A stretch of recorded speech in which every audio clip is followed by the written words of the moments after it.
This is our weekly 0206. It's time for another comic book artist spotlight video. And tonight's video, we're going to be focusing on Kelley Jones. Now, Kelley Jones did a lot of Batman comics, so I do have a few of those out here to show you. But we'll get right into it, and I'll give you a little background information on Kelley Jones. Kelley Jones, born July the 23rd, 1962. He's an American comic artist, best known for his work on Batman with writer Doug, and I think it's Monch, and on The Sandman with writer Neil Gaiman. Kelley Jones was born in Sacramento, California, and grew up in Citrus Heights. He began reading comics when, according to him, my brother came home one day with a stack of comic books from school. He had in there Marvel Collectors, Item Classics, and Marvel's Greatest Comics. Something along those lines. And this is Kelley talking. And they were reprints of the 61, 62, and 63 period. They knocked me out in 1979. Jones met artist, let me back up. In 1979, Jones met artist Marshall Rogers at a San Francisco comic convention.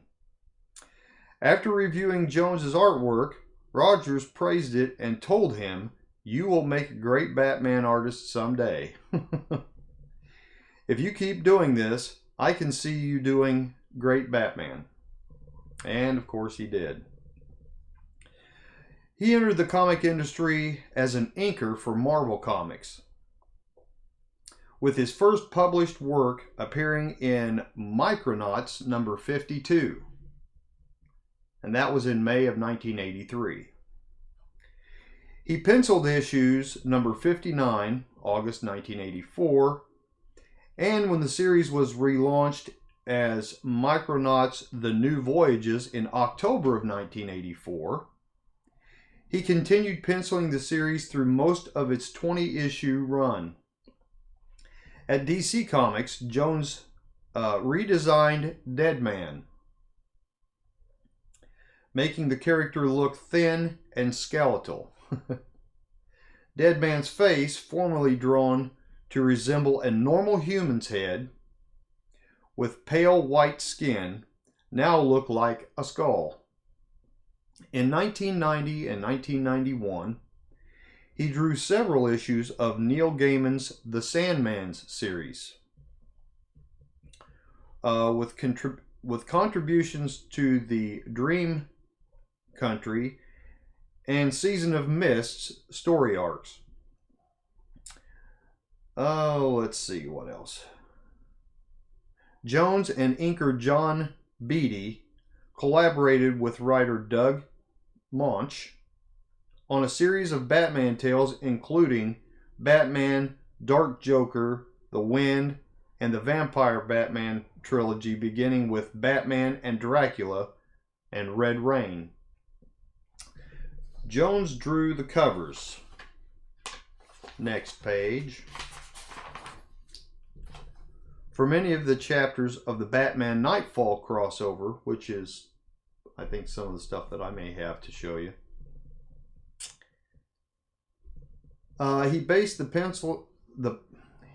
He became the penciler of Batman with issue 515 and worked on such story arcs as Contagion.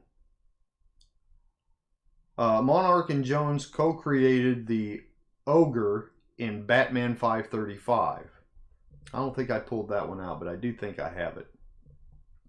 He illustrated the Crusades for Vertigo in 2000 and 2001, and the 4-issue miniseries Conan, the Book of Thoth, for Dark Horse Comics. Not sure what Thoth is, but anyway. He done that with writer Kurt Busiek and Len Wein in 2006. Since 1997, Jones has also produced a number of works as a writer-artist for Dark Horse, including several miniseries and one-shot starring his creation, The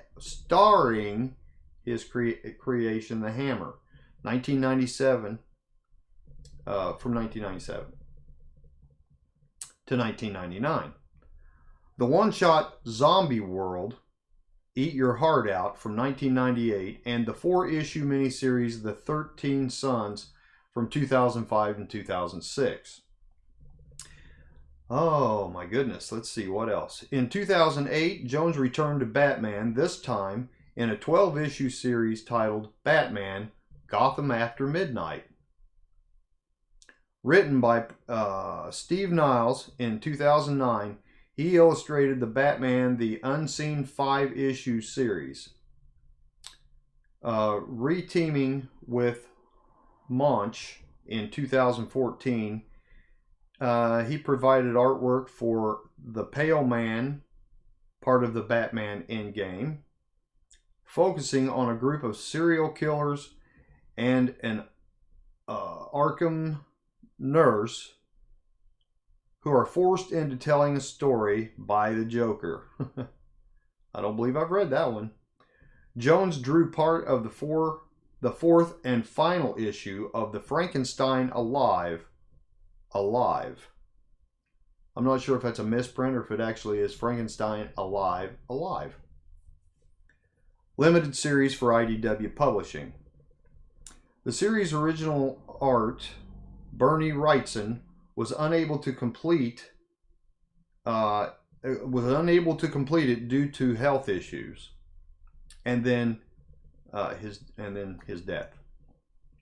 In 2015, Len Wein asked Jones to collaborate on Convergence: Swamp Thing, and its success led to the two of them working together on a Swamp Thing miniseries, The Dead Don't Die.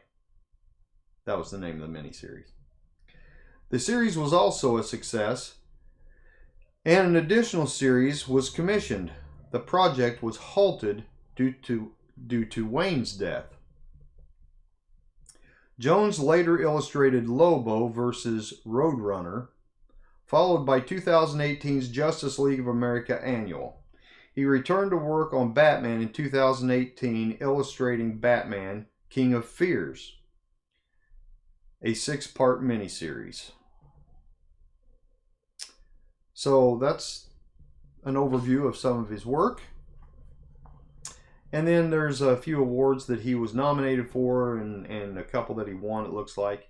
Kelley Jones was nominated for both a Harvey Award and an Eisner Award for his work on Dead Man, Love After Death, and again in 1990 for Batman, Red Rain. The later work won him a Diamond Gem Award for Best Artist in 1990. Jones won an Eisner in 1991 for Best Run for the Sandman arc, Seasons of Mist. And he won the Best Artist at both the Rondo Awards and from MTV in 2008 for his work on Batman: Gotham After Midnight. And then he was also presented with an Inkpot Award in 2014. Okay, so there's just some background on Kelley Jones. He's a very good artist, a little different. He has a very different style in the way he does Batman's mask and his cape and so on and so forth. Even and the Joker as well. This book here, this is Batman 241. This gives you a good example. He makes Batman's ears extremely long, and you can see how dynamic his cape is. And then also the Joker's face, you can see he's a little different in the way he presents the Joker as well. Let me see if I can get that a little closer. There we go. Yeah. Now there you go. That's a little better. All right. Now, also, I don't really see it on this one, but I'll show you his signature in a minute, because several of these books have it on there. This is Batman 492, and again, you can see Batman's extremely extended ears and exceptional cape.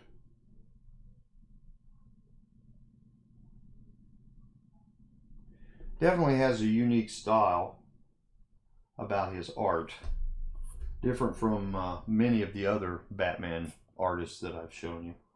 Here's a good example. This has Kelley Jones' signature at the bottom. If I can focus in on it to get it to show up.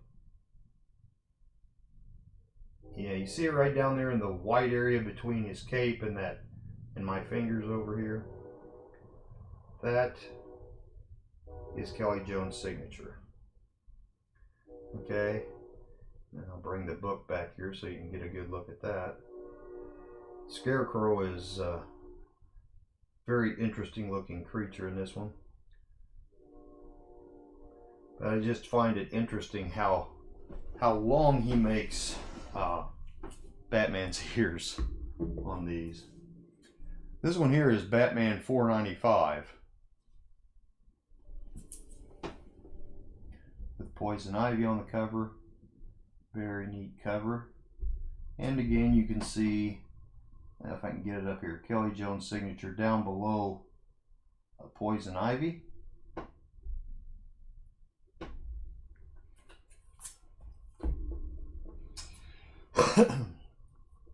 And who can forget Batman 497, the breaking of the bat.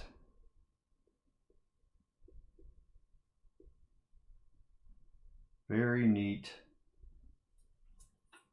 Kelley Jones cover. This one is Batman 499.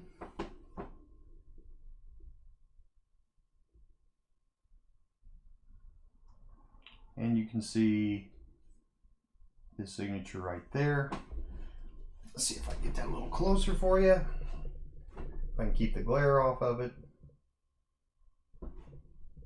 Well, there we go. There.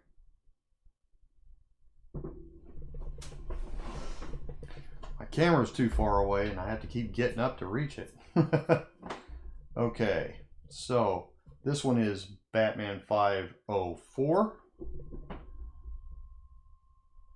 Very nice Catwoman cover.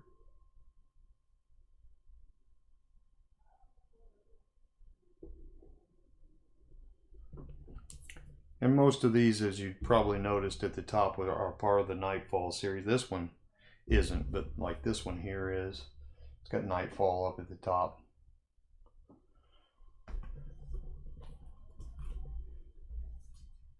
And then this one here is Batman 503.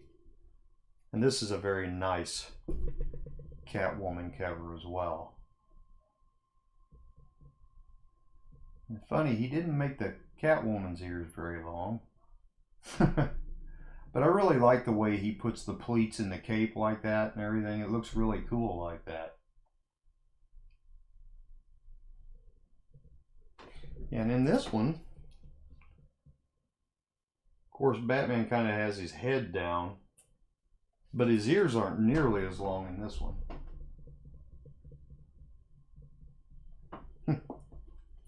Interesting. And then right down here at the bottom is Kelley Jones' signature. And if I can get it close enough for you to see it. And if I could hold it still, it would help.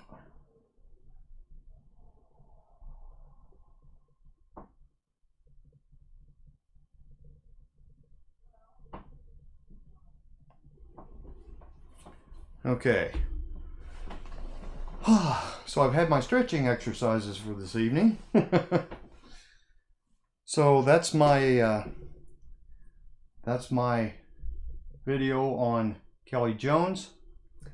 I think next week I may do, and the reason for this is because as I'm looking through my Batman books, in this same time period, Graham Nolan did a lot of covers during that time period as well for Detective and Batman, I think.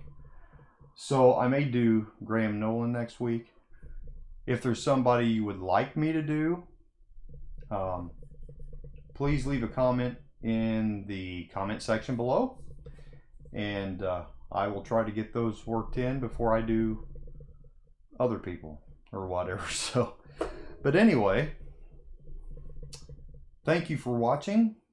If you're not subscribed to my channel, I would really appreciate you hitting that sub button. Click the bell if you want to be notified whenever I'm having another video or whenever I'm putting up another video. And I just want to say that I very much appreciate everyone who is subscribed to my channel, who watches my videos, you know, who participates in this community, and it's just it's a great group to be around. I mean, I've made so many friends here. There's so many good and kind people and generous people in this community. There's always somebody sending books to somebody or doing some kind of an AOK or something, and it's just amazing. And I love all you guys and gals and appreciate all your support. My contest is coming up, or the end of it is coming up, the 15th of November. I think I still have 19 entries so far. I don't think it's went up since my last video. So if you want to get in on this contest, it's my just go to the video for my Halloween subscriber appreciation contest, and all you have to do is be a subscriber, live in the United States or Canada, and leave a comment about your favorite horror comics or your favorite horror movie. That's all it takes to enter. So you've got a couple weeks yet to do that. And on my next video, I'm waiting for a few books to come in so I can actually do a haul video.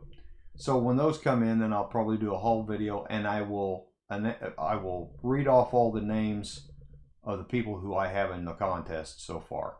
That will probably happen in the next few days, at least by the weekend, I'm hoping.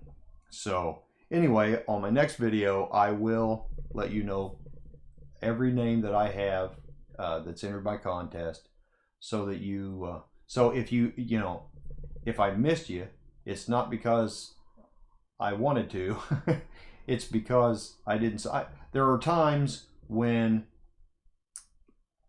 comments don't show up, and I don't know why, because I've went in there and started reading comments before, and if I go and hit the select by or whatever it is and hit newest first, then all of a sudden there'll be one there that wasn't in the list before.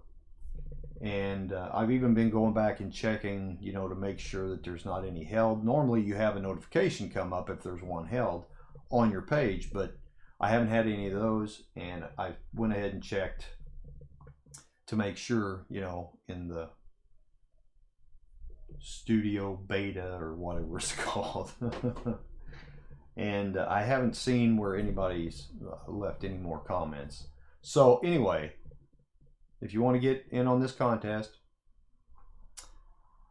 please do it by the 15th of November. And I'll probably do the drawing, I think that's on a Friday, and I'll probably do the drawing either Sunday or Monday. So, and if I do it that way, then you still have Saturday, to get it in if something happens that you can't get it in by Friday.